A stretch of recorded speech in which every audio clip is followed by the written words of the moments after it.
Now, in other news, Kim Kardashian is currently testifying at a Paris courthouse. The trial underway centres on a 2016 robbery which took place during Paris Fashion Week in the French capital. A group of robbers entered her hotel room, tied up Kim Kardashian at gunpoint, and then went on to steal some $10 million in jewellery. The reality television star and billionaire founder thanked French authorities and told the courthouse she would be telling them their truth. For more on the trial, the testimony underway, here's Antonia Kerrigan reporting. Well, I think it's fair to say that what comes off the most strongly in her testimony is just how terrified she was that night. She describes how 3 men broke into her room, 2 of them disguised as police officers, who she sincerely for a moment believed were police officers. Those were, of course, later on she realized they were the robbers, and another man who was the concierge, who was handcuffed by the robbers, taken up to her room. And indeed, she explains that in that moment, she didn't know whether he was with her, whether he was a victim too, or whether he was in some way in on it. She also said that one of the things she worried it might be was a terror attack. This was 2016. She said terror attacks were something she talked a lot about with her friends and family. It was at the forefront of her mind. And even though they'd asked her for the ring, she didn't make the link that this was actually about stealing her jewellery.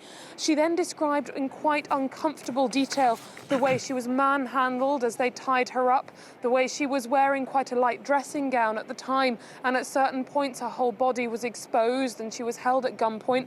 And she describes how she said a prayer in that moment in her head for her sister and her close friend who was staying downstairs, because in that moment when she thought she might be left there like that, perhaps shot dead and even raped, she feared the trauma that could leave for her sister and close friend if they were to find her in that state.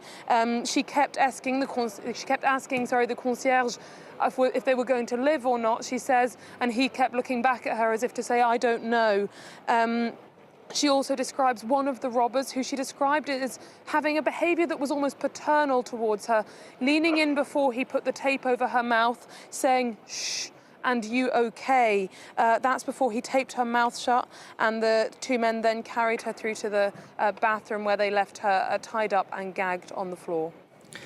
Antonia, Kim Kardashian is worth a lot of money. How has this changed in terms of her security detail, since 2016 till now? Well, she was quite poignant in her testimony. She opened by saying how much she used to love Paris. She described the freedom she felt when she came here, that, she would always feel safe, that she would often wake up in the middle of the night at 3 or 4 in the morning and felt completely safe going for a walk outside in the streets all alone. And of course, that night changed all of that.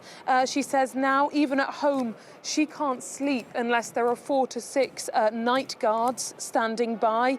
She also said that in the months after, she didn't know if she was safer at home or away from home, that maybe if she went away from home, then her home would be burgled. Indeed, that actually happened at her LA residence. A month after this burglary in Paris, there was a burglary in her LA residence.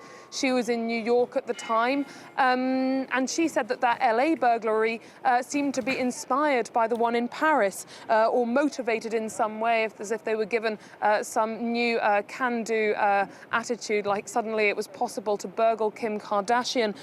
So she certainly describes this. She was fighting back tears at certain points in her testimony. She certainly describes this as something that changed her life and her perception of her security.